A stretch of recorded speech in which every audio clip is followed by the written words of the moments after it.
स्वागत है आप सभी का। मैं रिन्नी माहेश्वरी आपका स्वागत करती हूँ विपिन शाइन की एक खास चर्चा इस हिंदी दिवस पे। प्रतिवर्ष 14 सितंबर हिंदी दिवस के रूप में मनाया जाता है। प्रबुद्ध सोसाइटी के राष्ट्रीय अध्यक्ष डॉक्टर श्री प्रकाश बनरवाल का कहना है कि 14 सितंबर 1949 को संविधान सभा ने ये निर्णय लिया कि हिंदी संघ सरकार की आधिकारिक भाषा होगी। क्योंकि भारत में अधिकतर क्षेत्रों में ज्यादातर हिंदी भाषा बोली जाती थी, इसलिए हिंदी को राजभाषा बनाने का निर्णय लिया और इसी निर्णय के महत्व को प्रतिपादित करने तथा हिंदी को प्रत्येक क्षेत्र में प्रसारित करने के लिए वर्ष 1953 से पूरे भारत में 14 सितंबर को प्रतिवर्ष राष्ट्रीय हिंदी दिवस के रूप में मनाया जाता है। आज के युग में हिंदी के महत्व और रूप में काफी परिवर्तन आया है। हिंदी भाषा की बदलते रूप को आज के बारे में आज हम चर्चा करेंगे और इस चर्चा में हमारे साथ हैं हिंदी भाषा के प्रसिद्ध लेखिकाएं मधु चतुर्वेदी जी, पद्मा अग्रवाल जी और विनीता मिश्रा जी। मैं आप तीनों का बहुत बहुत स्वागत करना चाहूंगी कि आज आप हमारे साथ जुड़े। मैं सबसे पहले चाहूंगी कि आप अपने बारे में हमें कुछ बताएं कि आप अपने लेखिका जो हैं आप क्या करती हैं। तो मैं पद्मा मैम से शुरुआत करूंगी। धन्यवाद रिनी जी, आज आपने इस मंच पर मुझे आमंत्रित किया, इसके लिए आपका हृदयतल से आभार। विमेन शाइन मैगजीन और श्रीमती अपर्णा मिश्रा जी को मेरा बहुत बहुत धन्यवाद। हिंदी दिवस के उपलक्ष्य में हिंदी दिवस की हार्दिक शुभकामनाएं। आदरणीय विनीता जी, मधु जी को मेरा नमस्कार। मेरा परिचय ये है कि मैं एक गृहिणी हूँ, लेकिन लिखने और पढ़ने का शौक मुझे बचपन से था। मैंने एमए दर्शन शास्त्र इलाहाबाद यूनिवर्सिटी से किया है और उस पीरियड में भी लिखती थी, लेकिन शादी और बच्चों के बाद सब भूल गया।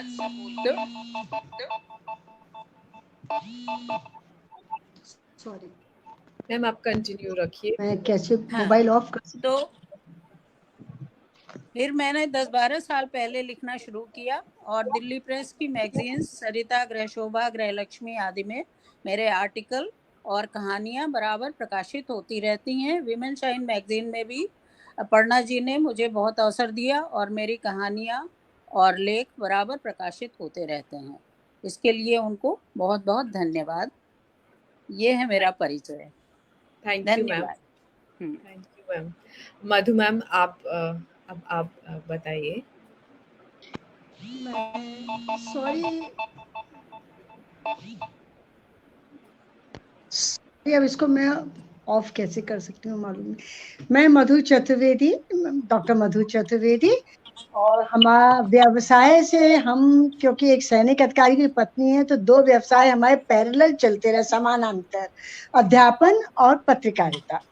तो जिस शहर में पोस्टिंग होती थी हमने अपने परिवार को साथ रखा, हम परिवार को, तो कभी अध्यापन गौण हो जाता था, कभी पत्रकारिता गौण हो जाती थी, दोनों एक साथ चलते रहे। और हमने अंतर्राष्ट्रीय विद्यालयों में वेलम गर्ल्स जैसे बहुत बड़े स्कूल में अध्यापन हिंदी टीचर के तौर पे काम किया। उसके बाद इंडोनेशिया में हिंदी अध्यापिका के तौर पर काम किया। केंद्रीय विद्यालय मतलब अध्यापन भी हमारा एक रहा, और बतौर संवाददाता करीब 20 साल हम काम करते रहे। और यह हमारा अनुभव रहा। हमने पीएचडी अपनी 2004 में पूरी की, लेकिन हम उससे पहले हमारा एक कैरियर था। लेखन हमारा शौक है। हमारी 4 किताबें प्रकाशित हो चुकी, अनुवाद का कार्य और संपादकीय कई पुस्तकों के साथ टीम में हम काम कर रहे हैं। लेखन अनवरत जारी है, अभी भी है। हमारी आगामी 2 पुस्तकें प्रकाशनाधीन है। हिंदी हमारा बहुत बड़ी कमजोरी है और हम हिंदी के लिए हर समय काम करना और हिंदी को पहुंचाना। अंतर्राष्ट्रीय अधिवेशनों में भी हमने भागीदारी की और उसमें भी हिंदी पे चर्चा। इतना ही परिचय हमारे लिए शायद पर्याप्त। शुक्रिया मैम। विनीता मैम, अब कृपया आप बताएं।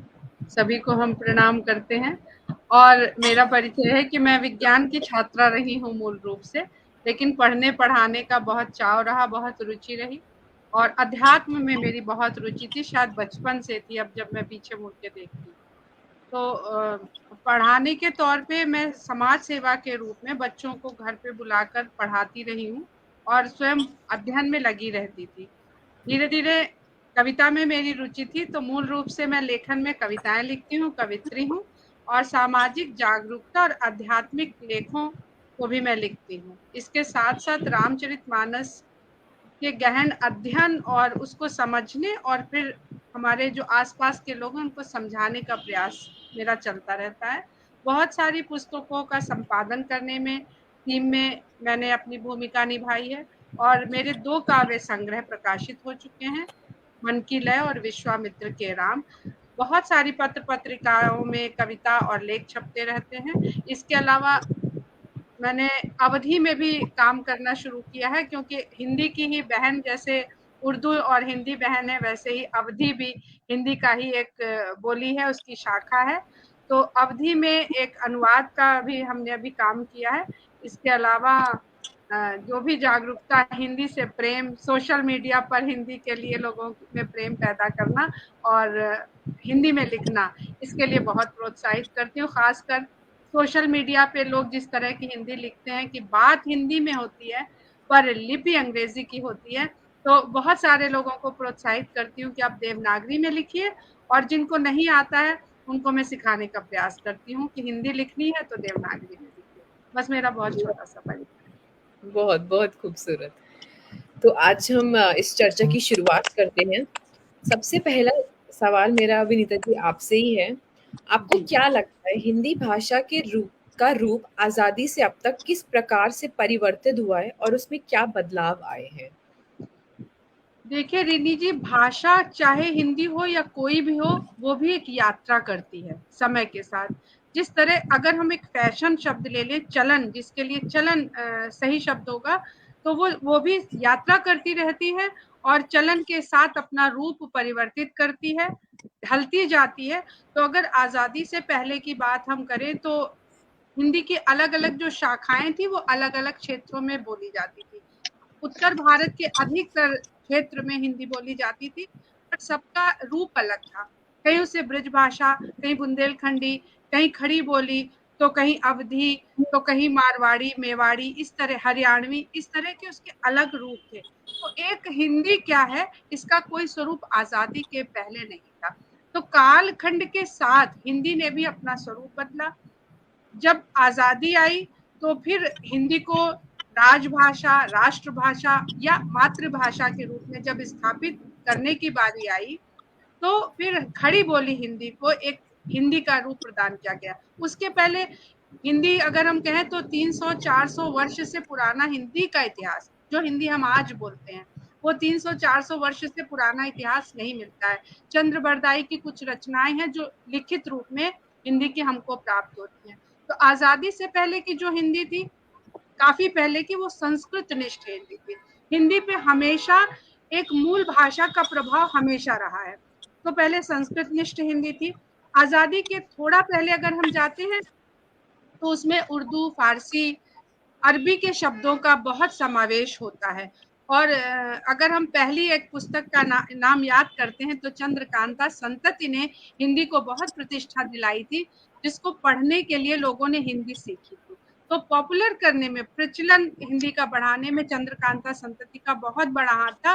पर उसकी हिंदी हम देखते हैं तो उसमें अरबी, फारसी के बहुत सारे, उर्दू के बहुत सारे शब्द हमें उसमें मिलते हैं। अब हम आजादी के बाद की बात करते हैं, जैसे कि आपने तिथि भी बताई और किस प्रकार हिंदी के लिए चिंता करी गई। तो वहां पर जब हिंदी को राजभाषा या मातृभाषा के रूप में स्थापित किया गया, तो एक कई तरह की हिंदी का स्वरूप हम भारत में देखते हैं, जिसमें राजकाज की भाषा, कोर्ट कचहरी अदालत की हिंदी, सिनेमा की हिंदी और हमारी बोलचाल की हिंदी। तो 4-5 प्रकार की हिंदी को हम देखते हैं और हम पाते हैं कि सभी एक दूसरे से थोड़ी थोड़ी भिन्न है। सिनेमा की वो हिंदी थी जो आम बोलचाल की भाषा में बोली जाती थी, और ज्यादातर सिनेमा में लिखने वाले हिंदी बोलने वाले प्रदेशों से गए तो बहुत उर्दू निष्ठ हिंदी रही सिनेमा की। अगर कचहरी की, हम न्यायालय की बात करें तो वहां भी बहुत उर्दू मिश्रित हिंदी रही। और जो सरकारी कार्यालयों में कार्यकलाप शुरू हुआ, वो बहुत शुद्ध हिंदी थी, जिसके जो शब्द थे वो प्रचलित भाषा में बहुत कम देखने को मिलते थे।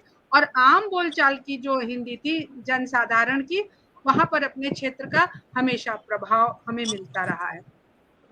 तो धीरे धीरे करके इस प्रकार जब हिंदी और आगे बढ़ती है, हम और आगे आते हैं, तो मुझे याद है कि बचपन में जब हम लोग अखबार पढ़ते थे, तो अखबार कहा करते थे और कुछ गिने चुने लोग समाचार पत्र कहा करते थे।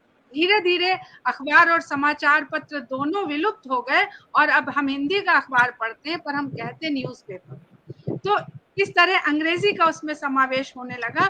और बहुत छोटी सी मुझे घटना याद आती है कि 9th 10th में पढ़ते थे, 9वीं 10वीं कक्षा में, तो उच्चतम न्यायालय के आदेश, इस तरह के जो समाचार पत्रों की होती थी, हेडिंग्स होती थी, वो ऐसे होती थी। वो धीरे धीरे धीरे धीरे करके कब हाई कोर्ट और सुप्रीम कोर्ट छपने लगी कि हमें पता भी नहीं चला। तो यही हम कह रहे हैं कि भाषा धीरे धीरे यात्रा करती रही। तो साहित्यिक हिंदी लिखी जा रही थी भारतेंद्र हरिश्चंद्र जी की, उन्होंने खड़ी बोली हिंदी में लिखना आरंभ किया, आधुनिक हिंदी के कवि कहलाए। पर देखिए कविता वो भी ब्रज भाषा में करते थे। तो जो खड़ी बोली हम लोग हिंदी बोलते हैं, उसको गद्य ने संभाला, क्योंकि काव्य जो लिखा जा रहा था वो कोई अवधि में, कोई ब्रज में, कोई अपनी काका हाथरसी अपनी ब्रज भाषा मिश्रित पश्चिमी हिंदी में लिख रहे थे। तो आज का स्वरूप जो हिंदी का है, उसको गद्य को पूरा का पूरा क्रेडिट जाता है। साहित्यिक सृजन होता रहा, पत्र पत्रिकाएं होती रही, और अभी हम देखते हैं तो ग्लोबलाइजेशन यानी वैश्वीकरण हो चुका है। तो अंग्रेजी के इतने शब्द आए हैं 21वीं सदी के लगने पर कि हिंग्लिश हो गई, हिंदी जो है हिंग्लिश कही जाने लगी, और हिंग्लिश में समाचार पत्र तक आने लगे जिनमें हिंदी के वाक्य होते थे और बाकायदा उसमें अंग्रेजी के शब्द शामिल होते थे।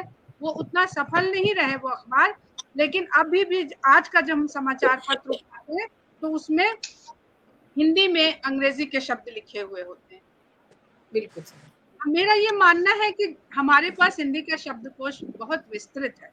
हम उन शब्दों को जो आज जनसाधारण जो बोलचाल की भाषा में शामिल कर सकता है, उनको शामिल करना चाहिए। लेकिन हिंदी और उत्तर भारत के लोग उदार भी बहुत हैं। वो अपने आप में सबकी संस्कृति को जिस तरह से अपना लेते हैं, उसी तरह अपनी भाषा में सबके शब्दों को भी उसी अपनायत से अपना लेते हैं। पहले अरबी, फारसी, उर्दू, उर्दू तो खैर साथ ही साथ जन्मी है, हिंदी और उर्दू का साथ साथ जन्म हुआ है, उनको अपनाया। और अब हमने अंग्रेजी शब्दों को अपनाया। अभी हम देखते हैं कि इधर 10 साल से यूरोपीय शब्दों का भी बहुत ज्यादा समावेश हो गया है हिंदी में। ऐसे ऐसे शब्द हम खुद बोलने लगे हैं जिनको हमने कभी सुना नहीं था। तो बहुत अच्छा है कि भाषा कोई तभी लंबे समय तक चलती है जब वो अपने आप को बदलती रहती है, पर स्वरूप उसका जो मूल स्वरूप है वो न बदले तो मुझे ज्यादा प्रसन्नता होगी। धन्यवाद। बहुत सुंदर, बहुत अच्छे से आपने इसके बारे में मतलब विस्तार से हमें बताया। पद्मा जी, दूसरा सवाल आपसे करना चाहूंगी। आपको क्या लगता है हिंदी भाषा का भविष्य किस प्रकार का रहेगा? क्या उसके प्रसिद्धि और लोकप्रियता बढ़ेगी या और भाषाओं के बीच में ये अपनी छवि बरकरार रख पाएगी कि नहीं? देखिए बहुत अच्छा प्रश्न है। हिंदी भाषा के विषय में मधु जी ने बहुत अच्छा बोला है। देखिए भाषा हिंदी को ख़त्म तो किया नहीं जा सकता, इसका भविष्य बहुत अच्छा है, मेरी अपनी सोच है। क्योंकि अभी संयुक्त राष्ट्र ने 12 जून को एक प्रस्ताव पारित किया है जिसके अनुसार अपने संदेशों के प्रसार के लिए हिंदी भाषा को भी जरिया बनाने की घोषणा की है। तो हमारी भाषा की पहुंच संयुक्त राष्ट्र तक हो गई है और हिंदी का प्रचार प्रसार और लोकप्रियता पूरे विश्व में इस कदर बढ़ी है कि हिंदी भाषा आज भारत में ही नहीं पूरे विश्व में एक विशाल क्षेत्र और जनसमूह की भाषा हो गई है। 1952 में हिंदी 5वें स्थान में थी। 1952 में हिंदी का स्थान 5वां था। 1980 में आसपास वो चीनी और अंग्रेजी के बाद तीसरे स्थान पर पहुंच गई। और 91 में क्या स्थिति हो गई है, हिंदी बोलने वालों की संख्या पूरे विश्व में इंग्लिश बोलने वालों की संख्या से ज़्यादा हो गई है। इस समय विश्व में मध्यम वर्ग की भागीदारी बढ़ी है। आज हमारे बच्चे IITians जो हैं पढ़ करके विश्व में पूरे फैल चुके हैं और बिजनेस भी बहुत फैल गया है, जिससे अपने माल के प्रचार प्रसार और गुणवत्ता आदि के लिए हिंदी भाषा को अपनाना बहुराष्ट्रीय कंपनियों की व्यवस्था हो चुकी है और उनकी यही व्यवस्था हिंदी भाषा के प्रचार प्रसार और लोकप्रिय बनाने के लिए में सहायक बन गई है। 1990 में मल्टीनेशनल कंपनी भारत में आई जो इंग्लिश भाषा को साथ लेकर आई। मीडिया में star channel, Sony channel English में अपने प्रोग्राम लेकर आए, लेकिन उन्हें दर्शकों की संख्या बढ़ानी थी और मुनाफा कमाने के लिए हिंदी की तरफ मुड़ना पड़ा। आज टीवी चैनलों एवं मनोरंजन की दुनिया में हिंदी सबसे ज्यादा मुनाफे की भाषा है। आज हिंदी की लोकप्रियता इतनी बढ़ चुकी है कि 40 से अधिक देशों के 600 से अधिक विश्वविद्यालयों और स्कूलों में हिंदी एक विषय की तरह पढ़ाई जाती है। श्रीलंका, ब्रिटेन, कैम्ब्रिज और न्यूयॉर्क के विश्वविद्यालय में हिंदी के पठन पाठन की व्यवस्था है। अमेरिका के येल यूनिवर्सिटी में तो 1815 से ही हिंदी शिक्षा की व्यवस्था है। वहाँ 30 से अधिक यूनिवर्सिटीज में हिंदी पाठ्यक्रम आयोजित किया जाता है। यूनिवर्सिटी ऑफ वेस्ट इंडीज में हिंदी पीठ स्थापित किया गया है। गुयाना के विश्वविद्यालय में भी बीए स्तर तक हिंदी शिक्षण की व्यवस्था है। France, Italy, Sweden, Austria, Denmark, Germany, Romania, Bulgaria, Norway इत्यादि देशों में हिंदी पढ़ने पढ़ाने की व्यवस्था है। विदेशों में 25 से अधिक पत्र पत्रिकाएं नियमित रूप से प्रकाशित हो रही हैं। मॉरिशस, सूरीनाम, गुयाना, फिजी जैसे देशों में अधिकतर जनता हिंदी बोलती है। मेरे अभी बेटी अफ्रीका गई थी तो वहाँ पर उसका बर्थडे पड़ा, तो बहुत अच्छा लगा जब वहाँ के लोगों ने हिंदी गाने गाए और बर्थडे सेलिब्रेट किया। तो ये हमारी हिंदी की पहुँच है जो कि जन सामान्य तक पहुँची हुई है। धन्यवाद। बहुत बहुत सुंदर, आपने बहुत अच्छे से और बहुत विस्तार से इसके बारे में हमें बताया। मधु जी, अब मैं आपसे पूछना चाहूंगी, आपको क्या लगता है हिंदी भाषा अपनी प्रसिद्धता विदेशों तक पहुंचाने में क्या सक्षम रही है और किस प्रकार? बहुत अच्छा आपका प्रश्न है रेनी जी, और हम उसमें जितनी बातें आंकड़े संबंधित सारी बातें पद्मा जी ने बता दी है, विनीता जी ने हिंदी साहित्य के एक इतिहास का जो प्रवाह था उस प्रवाह को पूरा बता दिया। हम चाहेंगे कि हम लोग उस बात को आपस में पुनरुक्त ना करें कि हम उसी को बात को दोहराएं। तो आंकड़े जहां तक है उसमें हम कोई बात नहीं करेंगे, क्योंकि उन्होंने बताया जैसा पद्मा जी ने कि हिंदी पर कितना काम विदेशों में हो रहा है। उसका व्यवहारिक हम आपको बता रहे हैं कि भाषा का एक बहुत बड़ा रूप होता है कि जैसे जैसे भाषा आबादी के साथ चलती है। हमारे देश की आबादी या भारतीय आबादी जिन जिन देशों में, उसका कारण भौगोलिक, पहले भाषा के पहुंचने का पहला कारण होता है उसकी भौगोलिक स्थिति। जहां से भाषा, जब भारतीय जहां जहां हमारे स्थानांतरित हुए, पलायन किया, शिक्षा के लिए गए, व्यवसाय के लिए गए, संस्कृति के लिए गए, किन्हीं भी कारणों से गए, वो अपने संग अपनी भाषा लेकर गए। और ये भाषा की एक प्रवृत्ति होती है, जहां पहुंचे भाषा उनके साथ रही, एक पीढ़ी तक, 2 पीढ़ी तक, और वो भाषा अभी 3री पीढ़ी तक भी चल रही है। और इस भाषा के वैल्यू को महात्मा गांधी ने पूरे आजादी के आंदोलन में बहुत जोड़ने की कोशिश की। उन्होंने कहा यही एक भाषा है, क्योंकि ये पहले से ही बहुत लोगों तक पहुंच चुकी है और हमारे आंदोलन को सिर्फ यही भाषा दिशा दे सकती है। जहां हम देश और विदेश दुनिया भर में, जब हमारे पास कोई इलेक्ट्रॉनिक मीडिया नहीं था, अपनी बात को पहुंचाने का जरिया सिर्फ हिंदी भाषा हो सकती है, और उन्होंने इस पर बहुत जोर भी दिया।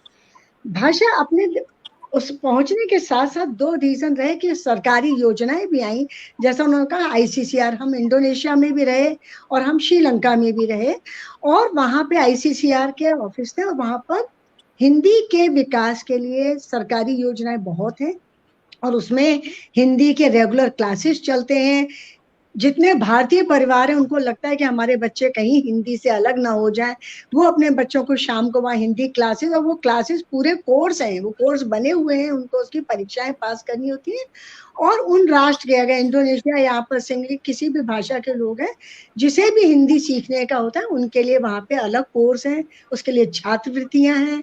वो छात्र वहां से विदेशों से, ICCR से जुड़े जितने भी कंट्री हैं हमारे, उन सब के बच्चे भारत में आते हैं, यहाँ अध्ययन करते हैं, उसके लिए उन्हें छात्रवृत्तियां मिलती है। तो भाषा का आदान प्रदान बहुत। केलिनिया यूनिवर्सिटी में हमको उन्होंने आमंत्रित किया और हमने देखा कि उन्होंने, लोगों ने अपने अनुवाद हमको दिखाए, और लड़कियों सब ने हिंदी के गाने, हिंदी में बातचीत बहुत हुई और बहुत शोध कार्य होगा। दूसरा, हिंदी भाषा, अब हम उसमें नहीं जाएंगे, ग्रियर्सन, वो तो हमारे पास हिंदी की बहुत बड़ी एक स्वस्थ और समृद्ध परंपरा है, जिसमें विदेशी ग्रियर्सन जैसे, कामिल गोल के जैसे लोग आए जिन्होंने पूरा जीवन ही यहाँ पर अध्ययन में लगाया। जर्मनी में बहुत भाषा पे काम हो रहा है। आज भी हमारे मित्र लोग हैं जिन्होंने जर्मनी के उपन्यासकार यहाँ बुलाते हैं, भारतीय लेखकों को वहां बुला करके अपने उपन्यासों को हिंदी में अनुवाद करके वो यहाँ भेज रहे हैं। तो ये एक व्यावसायिक जरूरत है, उन्हें लगता है भारतीय बाजार बहुत बड़ा है। हमारे मित्र हैं, उन्होंने यहाँ असगर वजाहत जैसे लोगों को पकड़ा, एक उपन्यासकार को उन्होंने बस पकड़ा और उनके सारे अनुवादों को करके वो वहां पे सिंगली भाषा में श्रीलंका में असगर वजाहत को इतना प्रसिद्ध कर दिया। तो भाषा बहुत तेजी से बढ़ती है, जैसे उसके पाठक मिलते हैं वो भाषा अपने आप चलती है। तो इसलिए अंतरराष्ट्रीय बाजार में भाषा में का बहुत विस्तार हुआ है। सिनेमा ने, हम यहाँ वो पॉइंट ला रहे हैं कि सिनेमा ने भारतीय और हमारी हिंदी भाषा को लोकप्रिय होने में बहुत बड़ा योगदान दिया है। हम जब वहां घूमते थे तो हमारी पहचान, उस समय वो शाहरुख खान की मूवी चल रही थी, कुछ कुछ होता है, आप सड़क पे चलते थे तो कुछ कुछ होता है हमारा अभिवादन हो गया था। वो नमस्ते नहीं करेंगे, कुछ नहीं कहेंगे, वो सीधे कहेंगे किसी भारतीय को देखा, कुछ कुछ होता है, मतलब हम आपको उस मूवी से कनेक्ट कर रहे हैं। हमारे वहां पे जितने मित्र थे भाषा वाले, पूरे हर घर में शाम के समय हिंदी में डब किए हुए सिनेमा देखे जाते थे और वो हमसे कहते थे हमको हिंदी सीखना है मैम, हमको हिंदी सिखाइए। क्यों? हमने कहा जब इतने सिनेमा देख रहे, बोले नहीं, हमको मूल भाषा में, ओरिजिनल भाषा में हिंदी को सुनना है। वो जब डायलॉग बोलते हैं ना, वो डब किए डायलॉग में हमको मजा नहीं आता, हम हिंदी भाषा में सीखना चाहते थे। बॉलीवुड ने रोल अपना प्ले किया। हमारे लोगों ने कहा कि हमारे घर में बच्चे आते हैं, हिंदी कोई नहीं बोलता, कोई कुछ नहीं करता है, लेकिन उनको बहुत मजा आता है क्योंकि विदेशों में बैठे हुए हिंदी सिनेमा लगाते हैं, वो बहुत मजा हिंदी सिनेमा का लेते हैं। तो भाषा को सीखने की रुचि लोगों में है और बहुत प्यार से वो कहते थे। हमने कहा क्यों हिंदी भाषा में सीखना चाहते हो? बोले मैं, हिंदी सिनेमा में वो माँ दिखाई जाती है ना जो, तो वो बहुत अच्छी दिखाई जाती है, और जो पिता दिखाया जाता है वो बड़ा क्रूअल होता है। वो क्यों हर समय बंदूक ताने रहता है अपने बेटों के ऊपर तो क्यों उसके अंदर इतना गुस्सा क्यों रहता है? वो हर बात में अपने बेटों के ऊपर, शादी ले हो भी बात होती है। तो हम वो जो डायलॉग है, वो जो संवाद है, उसको हिंदी भाषा में सुनना चाहते हैं। ये एक बहुत बड़ा सुंदर सा अनुभव था। इसके बाद विदेशों में संभावनाएं बहुत हो रही है, पुस्तकों का अनुवाद, और अनुवाद भाषा को बहुत दूर तक लेता जाएगा। अगर हम अपनी हिंदी भाषाओं का अनुवाद विदेशों में पहुंचा सके तो बहुत है। तीसरी बात यह है कि विदेश, इसको रोजगार से जब तक नहीं जोड़ा जाएगा, हिंदी भाषा में हम कितने भी स्लोगन, कितने भी नारे, कितने भी बात कर लें, आप अपने ही बच्चों को आश्वस्त नहीं कर पाएंगे कि तुम हिंदी क्यों पढ़ो। सबसे पहली उसमें बात, हमारे सारे बच्चे हमने अंतरराष्ट्रीय स्कूल में पढ़ाया, तो वो ये पहला प्रश्न उनका एक हमसे होता था, ma'am Y Hindi is compulsory? Ma'am Hindi की जरूरत क्या? और हम उस बात का उनको उत्तर आज अपने 50 साल के अध्यापन अनुभव में भी नहीं दे पाए।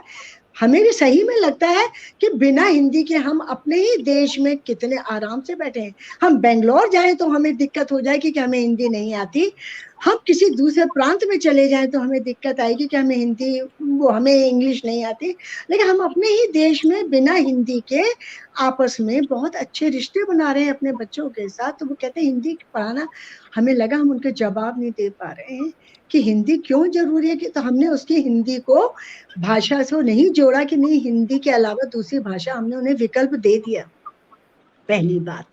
दूसरी बात ये हुई कि हिंदी पढ़ने में हमारे अपने ही देश में हमारे अंदर एक हीन ग्रंथि होती है।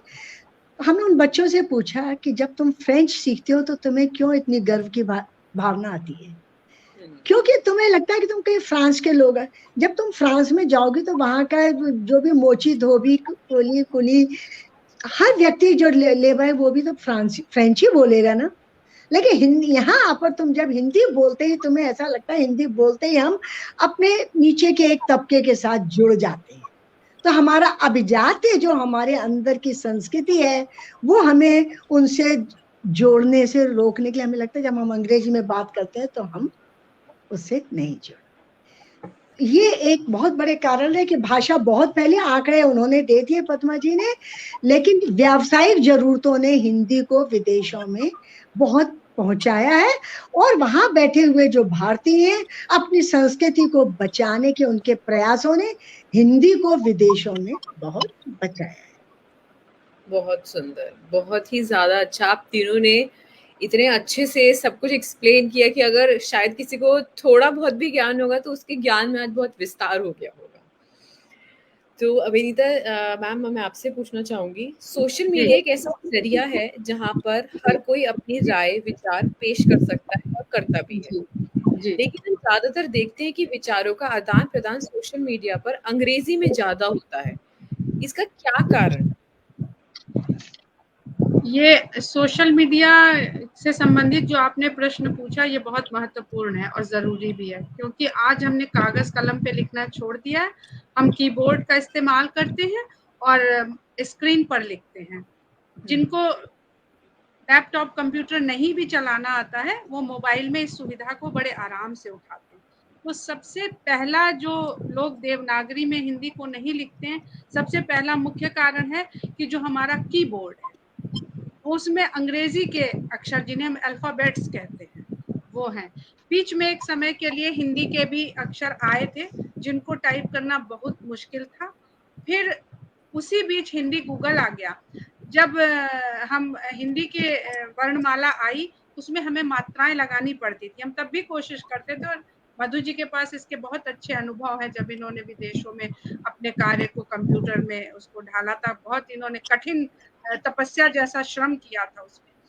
तो उस बहुत ही जल्दी लेकिन हिंदी गूगल आ गया, और इतना सरल है कि आप अंग्रेजी वर्णमाला के द्वारा टाइप करते हैं और सिर्फ ऑप्शन हिंदी ले लेते हैं तो हिंदी में देवनागरी में वो छपने लगता है, टाइप होने लगता है। इसके बावजूद भी लोग सोशल मीडिया पर अंग्रेजी रोमन में हिंदी को लिखते हैं। उसके 2-3 कारण हैं कि फोन बहुत स्मार्ट हो गया है और कहीं ना कहीं हमसे ज्यादा स्मार्ट हो गया है। हम जैसे ही कोई, वो तो चाहता है शायद कि हम लिखना ही छोड़ दें, वो हमें ऑप्शन दे देता है। हमारे पास जैसे ही कोई पोस्ट आती है वो हमको हमसे ज्यादा शायद जानने समझने लगा है। आर्टिफिशियल इंटेलिजेंस जिसे कहते हैं। बहुत सही बात, बहुत सही कह रही हैं। वो हमारे विचार को पकड़ के हमें ऑप्शन दे देता है। अब लिखे कौन, तो ज्यादातर लोग उसमें से सिलेक्ट कर लेते हैं। तो वो जो सिलेक्टेड जो रेडीमेड कमेंट्स आते हैं वो सब अंग्रेजी में, और अगर आपने हिंदी में लिखा तो वो इतना स्मार्ट है कि वो हिंदी के कमेंट को अंग्रेजी में लिख के आपके सामने फेंक देता है। आप ट्रांसलेशन नहीं, जैसे आपने लिखा मुझे बहुत अच्छा लगा तो वो MUJHEBA ऐसे करके वो हिंदी को अंग्रेजी में दे देता है, पर वो ये रेडीमेड कमेंट्स देवनागरी में नहीं देता।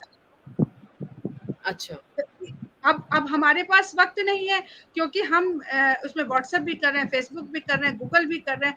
इवन गूगल पे सर्च करना है तो आप कभी जो बोलने वाला उसमें ऑप्शन आ गया है ना कि आपको टाइप भी नहीं करना है, आप बोलते हैं हिंदी में और वो रोमन में लिखता है, और फिर आपके सामने जो कंटेंट जो आता है वो सब हिंदी में आ जाता है, वो देवनागरी में होता है। तो कितना स्मार्ट हो चुका है फोन हमारा। अब हमको थोड़ी मेहनत करनी पड़ेगी। तब हम इस फोन के ऊपर अपनी इच्छा को लगा सकेंगे। नहीं कहते ना वो हमें चला रहा है, पर बेहतर हो कि हम उसे चलाएं। बिल्कुल जहां सही। आप बार बार देवनागरी में लिखते हैं तो वो रुक जाता है, फिर वो ये ऑप्शन आपको देता नहीं है। तो बहुत जरूरत है कि मेरे बच्चे हैं, मैं बताऊं तो हम व्हाट्सएप पे, दोनों बच्चे बाहर हैं, दूर हैं, और हम व्हाट्सएप मैसेज जब उनको करते हैं, और देखिए हम हिंदी बोल रहे हैं, अब मैसेज व्हाट्सएप, ये बहुत स्वाभाविक रूप से शब्द आ रहे हैं। हम ये भी कह सकते हैं कि व्हाट्सएप संदेश जब हम उनको भेजते, मैं इसके बहुत नहीं हूँ कि इतनी भी हम इंग्लिश नहीं अपने प्रयोग करें। तो पहले बच्चे कहते थे ओफो अम्मा के एक तो ये हिंदी के मैसेज, मतलब वो चाहते थे कि हम हिंदी की बात भेजें पर वो रोमन में लिख के भेजें। हमने कहा अगर हम नहीं भेजेंगे तो कल को तुम अक्षर पहचानने भूल जाओगे, बिल्कुल कोई तो सही। तुमको हिंदी की अक्षर भेज नहीं रहा है। तो अब वो उतने ही आराम से पढ़ते हैं और अब हमसे इस बात की शिकायत नहीं करते। तो हमें उसके लिए ये एक छोटा सोशल अच्छा मीडिया, परिवर्तन है।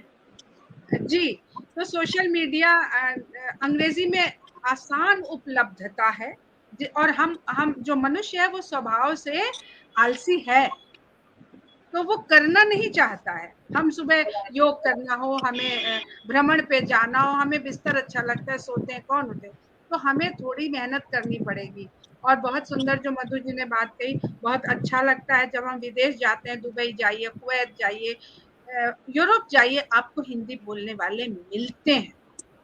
जब हम सिक्योरिटी चेक में जाते हैं तो एक महिला ने कहा हमसे कुवैत में, पर्स खोलिए, हमें इतना अच्छा लगा। और जब फ्रांस में मेरी बेटी, हम वहाँ बहुत रहे, तो हमें भी अंग्रेजी कम आती थी और फ्रांसीसियों को तो हमसे भी कम आती थी, तो यकीन जानिए हमें कहीं कोई परेशानी नहीं हुई, हम किसी तरह से अपना काम चलाते हुए निकल आए। पर जब हम दिल्ली एयरपोर्ट पर उतरे और हमारा सिम जो हमने विदेशी सेवा के कारण बंद कर रखा था, उसको आके हमें यहाँ पर एक्टिवेट कराना था, तो कोई हिंदी में नहीं बात कर रहा था हमसे। तो दिल्ली एयरपोर्ट में हमें लगा कि अब हम परदेश की भूमि में ज्यादा हैं, बजाय जब हम फ्रांस में एयरपोर्ट में थे, वहां हमको कुछ नहीं आ रहा था, पर वो महिला वो आईपैड लेके खड़ी थी कि आपको किधर जाना है, अच्छा आपकी ये फ्लाइट है, हमने उसको मोबाइल में दिखाया, उसने हमें बिना भाषा को जाने हमें वहां तक बिल्कुल सही से पहुंचा दिया। और दिल्ली एयरपोर्ट पर हमको नहीं पता चल रहा था कि हमको ये वोडाफोन का या किसी का भी सिम एक्टिवेट करने के लिए किधर जाना है, इतनी हिंदी नहीं आती। दिल्ली जो उत्तर भारत में है, ये हीन भावना, और हम हिंदी में बोल रहे हैं, सबसे विडंबना तब है हम हिंदी में पूछ रहे हैं और वो हमें अंग्रेजी में बता रहे हैं।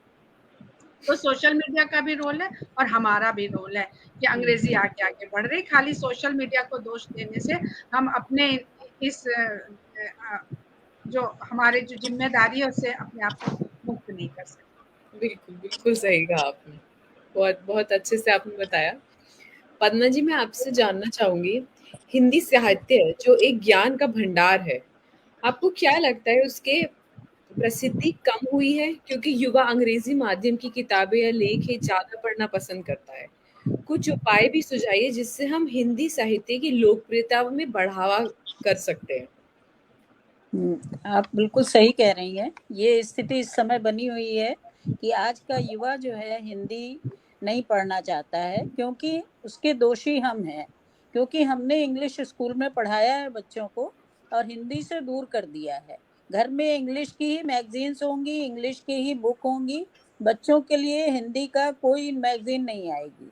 तो उसकी जो है, अच्छा आजकल के ये नए पेरेंट्स हैं, आपस में बात भी इंग्लिश में करेंगे, तो वो बच्चा हिंदी सीखेगा कहाँ से? तो शुरुआत तो हमें परिवार से करनी है। यदि हम अपने बच्चों से हिंदी से बात करेंगे तो बच्चा हिंदी सीखेगा। हिंदी को हम समझते हैं इतनी सरल है कि हमें कुछ बोलने की ही ज़रूरत नहीं, कुछ करने की ज़रूरत नहीं। इंग्लिश में हम सब पढ़ रहे हैं, अपनी मातृभाषा जिसमें हमने अम्मा बोला उसको तो हम भूल जाते हैं कि नहीं नहीं अरे इसमें क्या है, वो तो कर लेंगे, एक दिन में कर लेंगे। ये जो मेंटेलिटी हमारी हो गई है, इसकी वजह से हमारी ये स्पेलिंग मिस्टेक है, मात्राओं की, शब्दों की, स श वगैरह सब हम भूल जाते हैं और आजकल के बच्चे वो लिख नहीं पाते हैं। हिंदी में जब बच्चा कहता है मम्मी नवासी क्या होता है, तो हम दुखी होने के बजाय बड़े खुश होकर के बड़ा गर्व महसूस करते हैं कि हमारा नन्हा बच्चा जो है हिंदी की गिनती नहीं जानता है। तो बच्चों का दोष नहीं है, इसके लिए हम स्वयं को दोषी मानते हैं कि हमें अपने बच्चों को घर से पहले हिंदी सिखाना होगा, उनसे हिंदी में बात करना होगा, तब जा करके हिंदी जो है वो पढ़ेंगे आगे। अच्छा, रह गई साहित्य की बात है। साहित्य में 2-3 चीजें हैं, क्योंकि ये बच्चे जो है इंग्लिश की सीढ़ी चढ़ करके आगे बढ़े हैं, जो उच्च पदों पे आज पहुंचे हैं वो इंग्लिश की वजह से पढ़े हैं। तो इंग्लिश को प्रोफेशनल बनाने की ज़रूरत है कि हिंदी को प्रोफेशनल बनाने की ज़रूरत है। जब हिंदी से पढ़ने के बाद हमें काम मिलेगा तभी हम हिंदी के प्रति हम ईमानदार बनेंगे। वो हमारी सरकार या हम नहीं कर पा रहे हैं। उसके लिए बहुत ज़रूरी है कि हिंदी से रोजगार जुड़े। मेरा अपना सोचना है कि हिंदी से रोजगार जुड़ेगा तो अच्छा। दूसरी चीज़, हिंदी में जो लिटरेचर है, जो कुछ भी लिखा जा रहा है, चाहे आज लिखा जा रहा है या पहले का है, उसका कोई ऐड नहीं होता है। लोगों को पता ही नहीं होता है कि कितना अच्छा साहित्य है। अब इंग्लिश में उसका ट्रांसलेशन हुआ, रेत की समाधि, तो कितनी पॉपुलर हो गई कि अब सब लोग उसको जान रहे हैं। हिंदी में थी तो कोई नहीं जान रहा था कि हाँ वो भी एक हैं। तो ये एक कारण है कि हम अपने साहित्य के प्रति जागरूक नहीं हो पा रहे हैं। और बच्चे हमारे चूंकि भविष्य हैं तो उनको तो हिंदी पढ़ाना ही पड़ेगा, और हिंदी को विज्ञान की, साइंस की भाषा बनाने की ज़रूरत है। जब साइंस की भाषा बनेगी तो हम उसके अनुवाद के स्थान पे जो क्लिष्ट शब्द हैं उसके बजाय सरल शब्दों में अनुवाद हो। जो लिटरेचर, जो भी साइंस की बुक्स हैं, तो उसका हिंदी में यदि अनुवाद हो, सरल शब्दों में हो, तो बच्चे ज़्यादा, हम जो हमारा युवा है उसको समझेगा। अब क्लिष्ट भाषा की वजह से वो तुरंत अपना इंग्लिश पे आ जाता है और उसको आसानी से समझता है। जब जापान और चीन आदि राष्ट्र बिना अंग्रेजी के इतने आगे आज बढ़ चुके हैं, आत्मनिर्भर हो चुके हैं, तो हम हिंदी के से क्यों नहीं आगे बढ़ सकते हैं। तो हिंदी को हमें पहचानना होगा। जो संकीर्ण और संकुचित, जैसे अभी आपने कहा, हीन भावना है, जैसे आपने कहा एयरपोर्ट पे हम हिंदी नहीं बोलना चाहते, तो भाई क्यों ऐसा है? क्यों हिंदी के प्रति ये भावना जो डेवलप हो गई है कि नहीं भाई हिंदी नहीं, जबकि हिंदी तो हमारी ऐसी है कि इंग्लिश को साथ लेती है, फ्रांस, मतलब हर लैंग्वेज के शब्दों को अपने में आत्मसात कर लेती है। फिर एक खराबी और है, हमारे यहाँ 22 भाषाएं हैं, भारत में 22 भाषाएं हैं और 19,500 बोलियां हैं। देखिए हमारे यहाँ कितना वेरिएशन है, कितनी विविधता है। 19,500 बोलियां, जो भारत जो है इतना बहुभाषी है, अब उसको आप एक भाषा में कैसे कर सकते हैं? अभी कुछ दिन पहले मुझे वहाँ चेन्नई जाना हुआ, तो मैं बड़ा थोड़ा सहमी हुई थी। मुझे इंग्लिश नहीं आती, तमिल नहीं आती ज़्यादा, तो मैं कैसे बात करूँगी। जब एयरपोर्ट से मैं टैक्सी में बैठी तो मैंने उसमें गूगल में सर्च करके उसको, टैक्सी ड्राइवर को, कैब ड्राइवर को बताया कि भाई ऐसा ऐसे जाना है। तो कहता है मैडम हिंदी बोलिए, मैं हिंदी समझता हूँ। मतलब अपनी टोन में बोला, लेकिन हिंदी शब्द सुन के इतनी खुशी हुई कि, और मैं बराबर देखती रही कि हर आदमी कोऑपरेट कर रहा था, आपको बेइज्जती की, अपमानित नहीं कर रहा था, बल्कि वो मुस्कुरा रहा था कि इनको हिंदी आती है। जब अपने देश में ये हाल है, मतलब, तो हमें खुद अपने को संभालना पड़ेगा, अपने लिए काम करना पड़ेगा कि हाँ हम हिंदी है तो हम कोई अपमानित नहीं है या हम नीचे नहीं है। हिंदी को बोल करके गौरव का अनुभव करना पड़ेगा।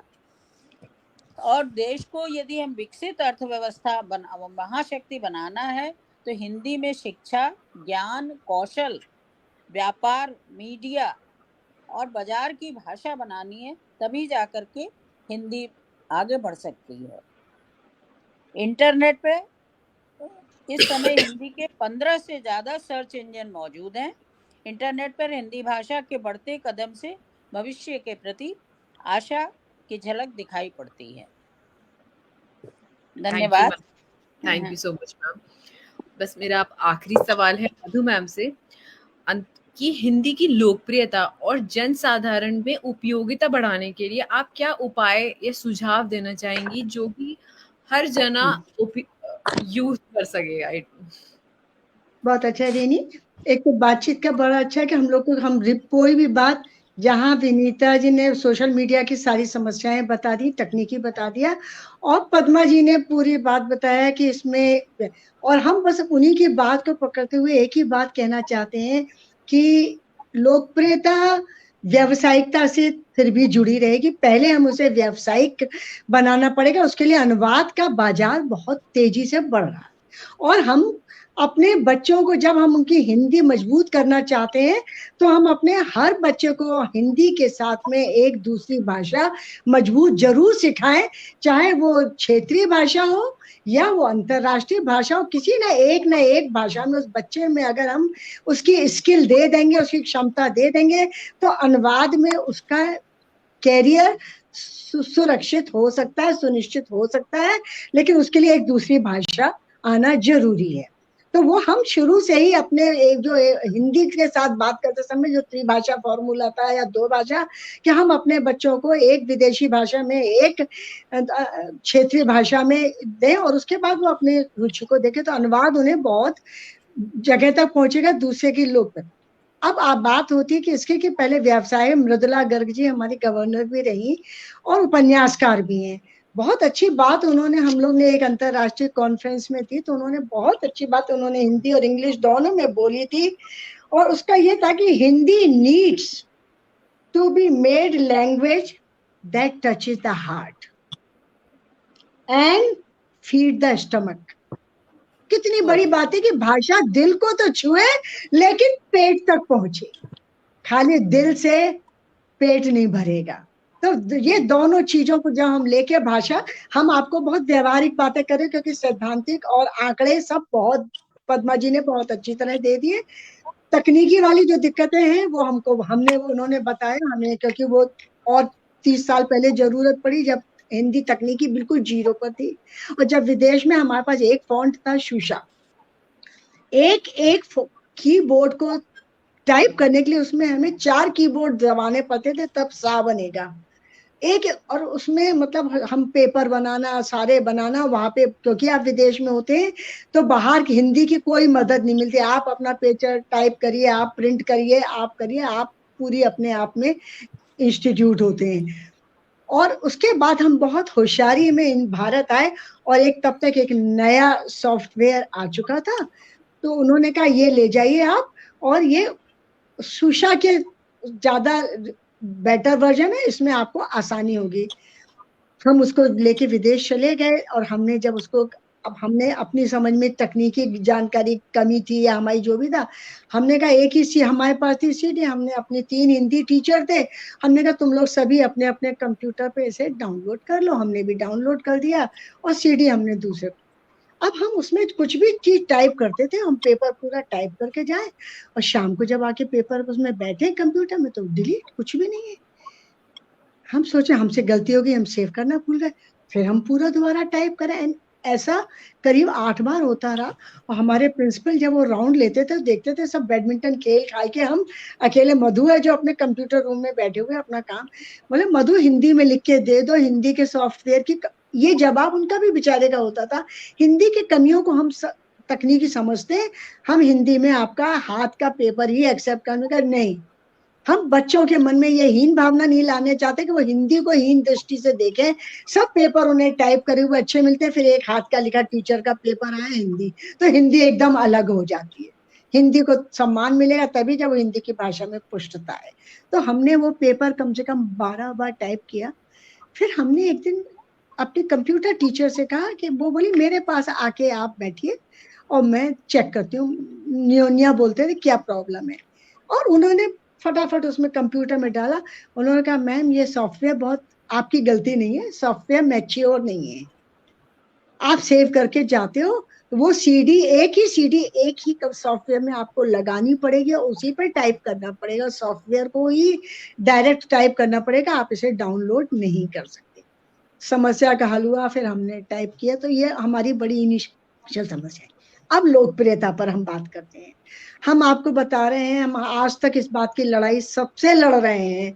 सारे टीचर हमने प्राइमरी स्कूल से लेकर और यूनिवर्सिटी लेवल तक पढ़ाया, और हमारी ये लड़ाई रही कि एक शिक्षक बहुत कुछ बदल सकता है। और हमने जब हिंदी को लोकप्रिय बनाया तो हमने बच्चों को सबसे पहले जाते ही हमने कहा बच्चों की भाषा कमजोर होती है, तो हमने हर बच्चे को हर क्लास के लेवल से लेकर के 200 मुहावरे याद कराए। हम ये बता रहे व्यावहारिक जो ज्ञान हमें करना पड़ेगा बच्चों में, कि जब भाषा कमजोर पड़े तो मुहावरे आपकी जुबान पे इतनी जल्दी आए कि आपको लगे मैं हिंदी बोल सकता हूँ, मैं हिंदी लिख सकता हूँ। आप निबंध लिख रहे हैं, आपकी भाषा कमजोर हो रही है, आपने एक मुहावरा लिखा और उसके ऊपर आपको एक पैराग्राफ लिखना आसान होता है। तो हमने 200 मुहावरे उन बच्चों को कैसे याद कराए। हमारे बच्चे मुहावरों में अंताक्षरी करते थे, हमारे बच्चे मुहावरों में डमशिराज खेलते थे। फिर हम उन बच्चों से जब सिनेमा पे उन पे डमशिराज शब्द बोलते थे और वो बच्चों का इतना अच्छा, हमें ताज्जुब होता था जब हमारे कान में आके शब्द बोलते थे। हमने कहा नहीं ये कठिन होगा, ये डमशिराज में नहीं बोल पाएंगे मुहावरा, मतलब नाच न जाने आंगन टेढ़ा, स्कूल के बच्चे इसको मुहावरे में कैसे दिखाएंगे, बट वो बच्चे दिखा लेते थे। घटोत्कच जैसा शब्द मैं कहूँ कैसे लिखा होगा महाभारत, लेकिन वो उन बच्चों ने इतनी उसमें परिपक्वता हासिल की कि जब उस जहां हम काम करते थे उस उनका अपना बड़ा फंक्शन हो रहा था तो अंताक्षरी में सारे बच्चों ने अपने मुहावरों के माध्यम से अंताक्षरी जीती। तो उन्होंने खड़े होकर कहा कि अगर हिंदी टीचर हमारी इस पंडाल में हो तो मैं मधु चतुर्वेदी मैम को धन्यवाद इसलिए देना चाहती हूँ कि हमारे घर में हिंदी पहली बार ये पहुंची है कि बच्चे हिंदी की बात करते हैं, हिंदी में रुचि में बात करते हैं, और हर बच्चे डम से अंताक्षरी में हम लोग इसलिए जीत गए कि हमारे संग हमारे बच्चे बैठे तो उन्हें इतने मुहावरे याद थे। एक बार आपने रटा दिए मुहावरे तो बच्चे जीवन भर नहीं भूलेंगे और वो भाषा को समझ करेंगे। अभी हमारी देवती का फोन आया, बात है वो विदेशों में पढ़ी है, आवाज ही नहीं खुलती हिंदी में, नानी होते हुए भी हम नहीं उसे बुलवा पाते। तो हमने कहा कैसा लग रहा है दिल्ली में चेंज, बोली थोड़ा हिंदी नानी बोल रहे हैं। हमने कहा वाह वेरी गुड, क्या है बच्चे, तो बोली उसने एक दो शब्द ऐसे ऐसे बताए, बस इतना बोलते हैं ये काम कर लो, क्या समझ रखा है इधर, तो उसने बड़े बोल के। हमने कहा अब तुम्हें हम शब्द बताएंगे, हम तुम्हें उसको 2 मुहावरे हमने तुरंत भेजे व्हाट्सएप पे टाइप करके। ऊंट, हम कहा तुम्हारी भाषा में बहुत जरूरत पड़ती है, तुम लोग आपस में करोगे। ऊंट के मुंह में जीरा, अब वो पूछे ऊंट क्या होता है जीरा क्या होता है, तो हमने कहा इतना बड़े ऊंट को तो हमेशा ये बात कहते हो खाना तुमको कुछ चीज कम मिली है, अब बच्चों को उन्हीं की भाषा समझाएंगे। तुम्हें भाई कम मिला है तो तुम बोलो यार बहुत कम खाना है, ये क्या हुआ ऊंट के मुंह में जीरा। हमने कहा दूसरा एक मुहावरा याद करो, काली अच्छा भैंस बराबर। जब तुम्हारे आपस में बहस हो किसी विषय में पढ़ाई के तो कहते तुम्हें समझ में नहीं आ रहा है, काली अच्छा भैंस बराबर। मजाक किया, हमने कहा हम तुम्हें रोज मुहावरे भेजेंगे और तुम हिंदी बोलना सीखो। तो ये रोचकता हिंदी में, अंताक्षरी करिए बच्चों के साथ, हिंदी में उनको शब्द दीजिए हिंदी में, और घर में माता पिता का रोल उतना ही बड़ा है जो शिक्षक का है, तीनों मिलकर तो हिंदी रोचक होगी। और हिंदी में मीडिया और उसकी जरूरतें हमारे, हम आपको शायद मैम की तरफ से कुछ टेक्निकल प्रॉब्लम है। सब इंडस्ट्री स्कूलों में पढ़े हैं, अंग्रेजी बहुत सशक्त है, लेकिन वो हिंदी में कैरियर भी बना लिए कि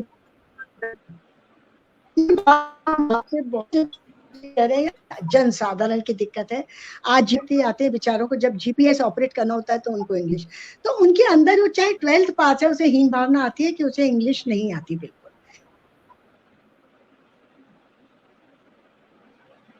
है कि हम उन्हें इंग्लिश से भी जोड़े, फिर हमने सोचा हिंदी में, अगर ये तकनीकी हमें हिंदी में मिल जाए, हिंदी में आसान हो जाएगी तकनीकी अगर आ जाए, जीपीएस हमारे हिंदी में चलने लगे तो उनमें इंग्लिश की हीन भावना नहीं आएगी। वो कंप्यूटर पे काम करें तो उनमें हिंदी की हीन भावना ना आए, अपनी नौकरियों की जगह पे खड़े हो तो उन्हें हिंदी की हीन,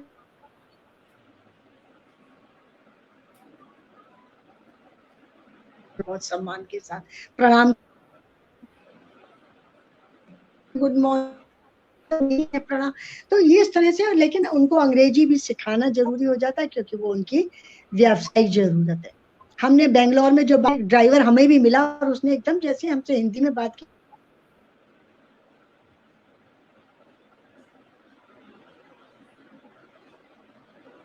कर रहे हैं, और नीचे 1500 फ्लैट की सोसाइटी है, आप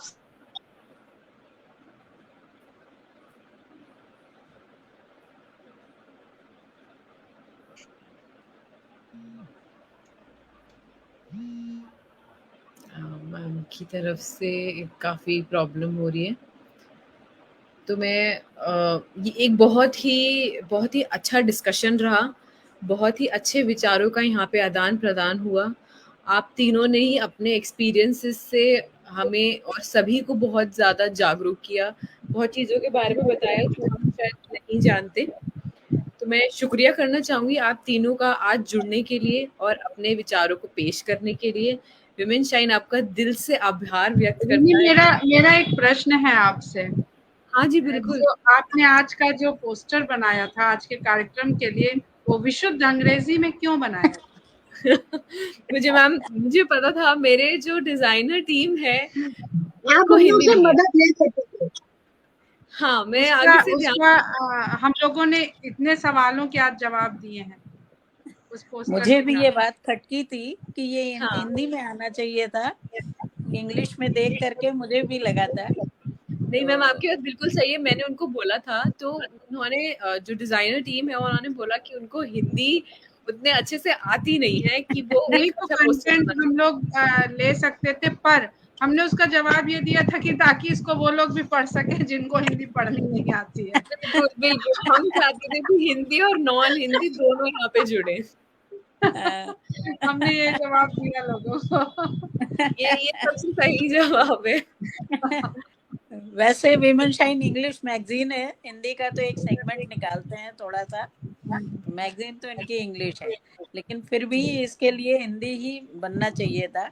नहीं, अच्छा है अगर अंग्रेजी की पत्रिकाएं भी हिंदी के लिए काम करेंगी तो हिंदी का भविष्य निश्चय ही सुंदर है। नहीं, विमेन शाइन में हर महीने एक सेक्शन हिंदी के लिए डेडिकेटेड हिंदी में है और उसमें ऐसा नहीं, अगर कोई व्यक्ति हिंदी में अपनी बात कहना चाहता है तो ऐसा नहीं है कि मुझे ट्रांसलेट करते हैं, हम एज इट इज उसका पब्लिश कराते हैं।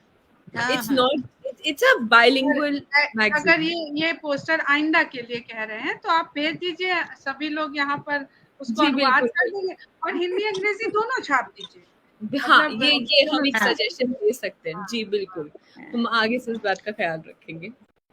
आप हिंदी को रोजगार भी देंगी, हिंदी वाले से बनवाएंगी। हाँ जी जी जी जी। तो मैं आप तीनों का बहुत शुक्रिया करना चाहूंगी, आपने समय निकाला और हमारे साथ जुड़े। Thank you so much. और विमेन शाइन भी आपका आभार व्यक्त करना चाहता है। बहुत बहुत धन्यवाद, आपने मंच दिया इतनी बातें बोलने के लिए, इसके लिए, और सबसे मुलाकात हुई, ये बहुत अच्छा मेरा सौभाग्य है कि सबसे मुलाकात। इस सार्थक चर्चा के लिए बहुत बहुत धन्यवाद। मुद्दे उठेंगे तो दूर तलक जाएंगे, मुद्दे उठेंगे तो दूर तलक जाएंगे, जवाब भी मिलेंगे और अगली बार आप इसको हिंदी में करने में एक अपनी हिंदी टीम बनाएंगे। हाँ, बिल्कुल बिल्कुल। बहुत कुछ सीखने को मिला, जानने को मिला और बहुत अच्छा लगा। नमस्कार, धन्यवाद। नमस्कार।